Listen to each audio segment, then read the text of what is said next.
اعوذ باللہ من الشیطان الرجیم، بسم اللہ الرحمن الرحیم۔ سورہ نساء کی آیت نمبر 141، منافقوں کا ذکر چل رہا ہے اس آیت میں۔ الذین یتربصون بکم، وہ لوگ جو تمہارے لیے انتظار کی حالت میں ہیں، یعنی منافق تمہارے معاملے میں گردش زمانے کے منتظر ہیں، دیکھنا چاہتے ہیں کہ حالات کا اونٹ کس کروٹ بیٹھتا ہے۔ یہ لوگ تیل کی دھار دیکھو کی پالیسی اپنائے ہوئے ہیں اور نتیجے کے انتظار میں ہے کہ آخری فتح کس کی ہوتی ہے۔ اس لیے ان کا طے شدہ منصوبہ ہے کہ دونوں طرف کچھ نہ کچھ تعلقات رکھو، تاکہ وقت جیسا بھی آئے، جو بھی صورتحال ہو، ہم اس کے مطابق اپنی بچاؤ کی صورت بنا سکیں۔ جیسے جنگ بدر میں مسلمانوں کو فتح ہوئی تھی تو کہنے لگے ہم تو آپ ہی کے ساتھ تھے، اور جنگ احد میں شکست ہو گئی تھوڑی سی، تو اس میں کہنے لگے ہم تو منافقوں سے جا کہنے لگے ہم تو تمہارے ہی ساتھ تھے۔ تو یہ منافق کی فطرت ہوتی ہے کہ جدھر دیکھو ادھر فائدہ، ادھر موقع پرستی۔ تو یہ دو رخے ہوتے ہیں، اور آج کل بھی عام آدمیوں کا زیادہ تر اکثریت کا یہی حال ہے، چاہے مسلمان چاہے کوئی بھی ہو۔ فَإِن كَانَ لَكُمْ فَتْحٌ مِّنَ اللَّهِ قَالُوا أَلَمْ نَكُن مَّعَكُمْ اگر تم لوگوں کو اللہ کی طرف سے کوئی فتح حاصل ہو جائے تو کہیں گے کہ کیا ہم تمہارے ساتھ نہیں تھے؟ اگر اللہ تعالیٰ کی مدد سے مسلمان فتح حاصل کرتے ہیں تو آ جائیں گے بات بتاتے ہوئے کہ ہم بھی تو آپ کے ساتھ تھے، مسلمان تھے، مال غنیمت میں سے ہمارا بھی حصہ نکالیے۔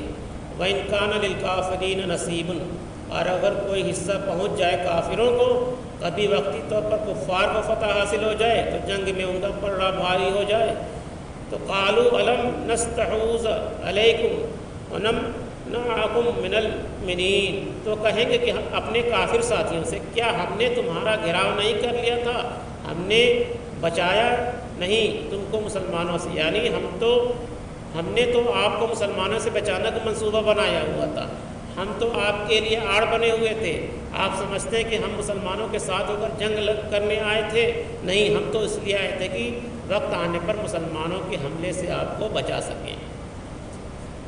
فَاللَّهُ يَحْكُمُ بَيْنَكُمْ يَوْمَ الْقِيَامَةِ، تو اللہ ہی فیصلہ کرے گا تمہارے مابین قیامت کے دن۔ یعنی جو لوگ منافق لوگ اس طرح کی چال چل رہے ہیں موقع پرستی والے، تو اللہ تعالیٰ کر رہے ہیں کہ تمہارے بیچ جو فیصلہ قیامت کے دن صاف صاف ہو جائے گا، دودھ کا دودھ اور پانی ہو جائے گا۔ وَلَن يَجْعَلَ اللَّهُ لِلْكَافِرِينَ عَلَى الْمُؤْمِنِينَ سَبِيلًا، اور اہل ایمان کے مقابلے میں کافروں کو راہیاب نہیں کرے گا، جیسا کہ اس سے پہلے بتایا جا چکا ہے کہ سورہ نساء کا بڑا حصہ منافقین سے خطاب پر مشتمل ہے۔ اگر ان سے براہ راست خطاب میں یا ایھا الذین نافقوا کے الفاظ کہیں استعمال نہیں ہوئے، بلکہ انہیں یا ایھا الذین آمنوا کے الفاظ سے ہی مخاطب کیا گیا، کیونکہ وہ ابھی ایمان کا دعوے دار تھے، ایمان کے مدعی تھے، قانونی طور پر مسلمان تھے۔ ایک طویل مضمون ہے جو آئندہ مبارک آیت میں آئے گی۔ ان المنافقین یخادعون اللہ، یقیناً منافق کوشش کر رہے ہیں اللہ کو دھوکہ دینے کی۔ یعنی منافق جو کیا کوشش کر رہے ہیں؟ اللہ کو دھوکہ دینے، یعنی پالا پلٹ رہے ہیں، جہاں موقع دیکھ رہے ہیں ادھر مڑ جا رہے ہیں۔ تو ایسا نہیں کہ وہ اللہ کو دھوکہ نہیں دے سکتے۔ یہ مضمون سورہ بقرہ کے دوسرے رکوع میں بھی آ چکا ہے۔ اس باب میں بھی کسی کے مقابلے میں کوشش کے معنی شامل ہوتے ہیں۔ ایسی صورت میں دو فریقوں میں مقابلہ ہوتا ہے اور پتہ نہیں ہوتا کہ کون جیتے گا اور کون ہارے گا، لہٰذا اس کا صحیح ترجمہ ہوگا کہ وہ دھوکہ دینے کی کوشش کر رہے ہیں۔ اس کے جواب میں اللہ تعالیٰ نے فرمایا وَهُوَ خَادِعُهُمْ، اور وہ ان کو دھوکہ دے کر رہے گا۔ یعنی یہاں پہ جو ہے زوردار تاکید کے لیے آتا ہے، اس لیے ترجمہ میں تاکیدی الفاظ آئے ہیں۔ یہاں منافقین کے لیے دھوکہ والا پہلو یہ ہے کہ اللہ نے ان کو جو ڈھیل دی ہوئی ہے، اس سے وہ سمجھ رہے ہیں کہ ہم کامیاب ہو رہے ہیں، ہمارے اوپر ابھی تک کوئی آنچ نہیں آئی، کوئی پکڑ نہیں ہوئی، کوئی گرفت نہیں، ہم دونوں طرف سے بچے ہوئے۔ اس حوالے سے اپنی اس ڈھیل کی وجہ سے بڑھتے چلے جا رہے ہیں، اور در حقیقت یہی دھوکہ ہے جو اللہ کی طرف سے ان کو دیا جا رہا ہے، یعنی اللہ نے ان کو دھوکے میں ڈال رکھا ہے۔ اور آج بھی ہماری حالت ایسے جو لوگ مال دولت میں ہیں اور وہ ان کو کوئی مصیبت پریشانیاں آ رہی ہیں، آزمائش نہیں ہو رہی ہے، تو وہ سمجھ رہے ہیں کہ ہم جو ہے ایک دم صحیح ہیں، نہیں، اللہ نے ان کی رسی کو ڈھیلی کر رکھا ہے، دیکھو تم کہاں تک جا سکتے ہو۔ تو وہی حال ہے منافقوں کا بھی تھا کہ اللہ نے ان کو دھوکے میں ڈال رکھا ہے۔ وَإِذْ قَامُوا إِلَى الصَّلَاةِ قَامُوا كُسَالَىٰ، اور جب وہ کھڑے ہوتے ہیں نماز کے لیے تو کھڑے ہوتے ہیں بڑی کسل مندی کے ساتھ، یعنی منافقین جب نماز کے لیے کھڑے ہوتے ہیں تو صاف نظر آتا ہے کہ طبیعت میں بشاشت نہیں ہے، آمادگی نہیں ہے، لیکن چونکہ اپنے آپ کو مسلمان ظاہر کرنا بھی ضروری ہے لہٰذا مجبوراً کھڑے ہو جاتے ہیں۔ اور آج مسلمانوں کا حال ہے، وہاں منافق اپنے آپ کو مسلمان بتانے کے لیے نماز میں کھڑے ہو جاتے تھے، اور آج مسلمان کا 90% کا 95% طبقہ منافق کی بھی راہ پہ بھی نہیں ہے۔ ابھی نماز میں کہاں کھڑا ہوتا ہے؟ 5 وقت کی نماز میں کہاں کھڑا ہوتا ہے؟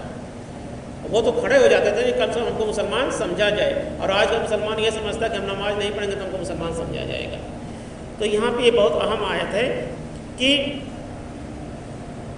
مختلف زبانوں میں عام طور پر پریپوزیشن کے بعد ورب کی تبدیلی سے معنی اور مفعول بدل جاتا ہے۔ مثلاً انگریزی میں ٹو گیو کے خاص مصدر ہے، اگر گیو اپ ہو تو معنی اکثر بدل جائیں گے، پھر اگر یہ گیون ہو تو بالکل ہی الٹی بات ہو جائے۔ اسی طرح عربی میں حروف کے جار کے تبدیل ہونے سے معنی بدل جاتے ہیں، لہٰذا اگر قام علی ہو جیسے الرجال قوامون علی النساء میں تو اس کے معنی ہوں گے کہ حاکم ہونا، سربراہ ہونا، کسی کے حکم کو نافذ ہونا، لیکن اگر قام الی ہو جیسے آیت زیر میں یہاں پہ جو آیا ہے کہ اس قاموا الی الصلاۃ قاموا کسالی، تو اس کا مطلب یہ ہوگا کہ کسی شے کے لیے کھڑے ہونا، کسی شے کی طرف کھڑے ہونا، کوئی کام کرنے کے لیے اٹھنا، کوئی کام کرنے کا ارادہ کرنا۔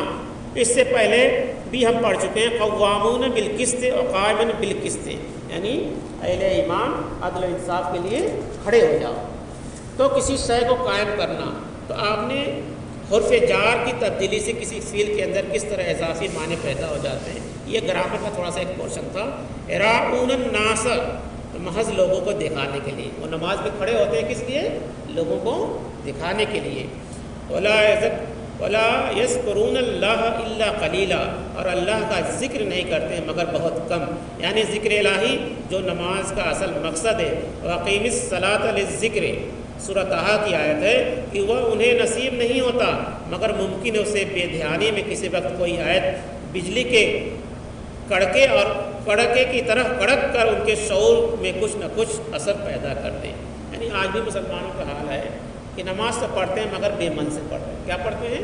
بے من سے پڑھتے ہیں، اور دل لگا کے نماز کسر مسر کرتے ہیں۔ کچھ لوگ پڑھتے بھی ہیں تو ایسا نہیں کہ وہ اللہ کی طرف ان کا دل جھکا ہوا۔ نماز کا مطلب یہ ہے کہ ہم اللہ کے سامنے کھڑے ہیں اور پورا دل اللہ کی طرف ہمارا جھک جانا چاہیے۔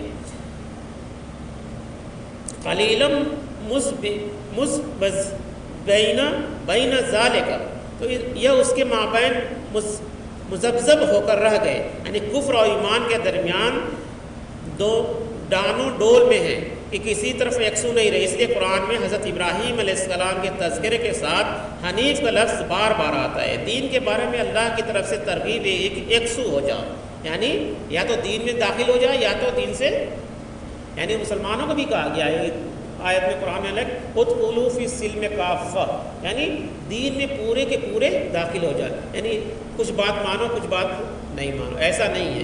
تو یہاں پہ یہ ہے کہ یکسو ہو جاؤ، ایک طرف ہو جاؤ۔ دنیا میں اگر انسان کفر بھی یکسو ہوگا تو کم از کم اس کی دنیا تو بن جائے گی، لیکن اگر دنیا میں آخرت دونوں بنانے ہیں تو پھر ایمان کے ساتھ یکسو ہونا ضروری ہے۔ لیکن جو لوگ بیچ میں رہ رہے ہیں، ادھر کے ہیں نہ ادھر کے، تو ان کے لیے تو خسرت دنیا والآخرت کے مصداق، یعنی دنیا اور آخرت دونوں کا گھاٹا نقصان ہوگا۔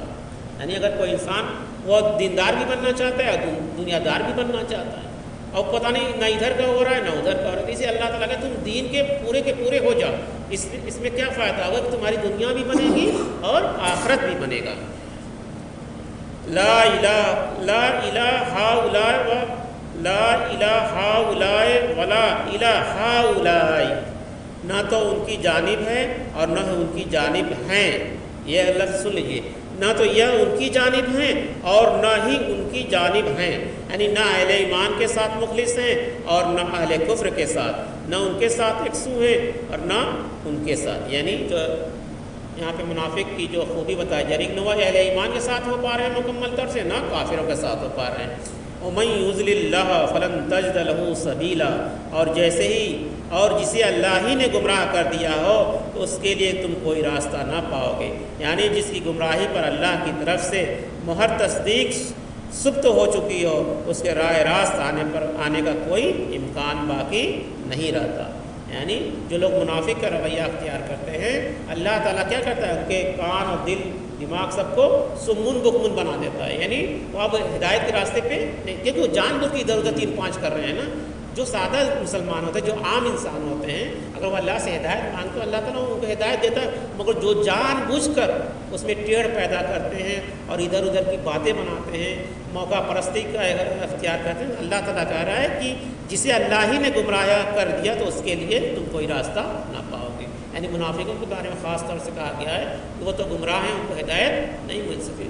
مگر آج ہم کو اس پہ اس آیت پر غور کرنا چاہیے کہ ہمارے اندر، ہمارے معاشرے کے اندر کس طبقے کے لوگ پائے جا رہے ہیں اور وہ اپنے آپ کو مسلمان بھی سمجھ رہے ہیں، نہ تو ادھر کے ہیں نہ تو ادھر کے ہیں، تو ایسے لوگ بہت خسارے میں اور بہت گھاٹے میں ہیں۔ اللہ تعالیٰ سے دعا ہے کہ ہم لوگ کو اہدنا الصراط المستقیم پہ چلنے کی توفیق عطا فرمائے اور پورے کے پورے دین میں داخل ہونے کی طاقت عطا فرمائے، آمین ثم آمین۔ سبحان اللہ بحمدہ، سبحانک اللہ بحمدک، اشہد ان لا الہ الا اللہ ونستغفرک ونتوب الیک۔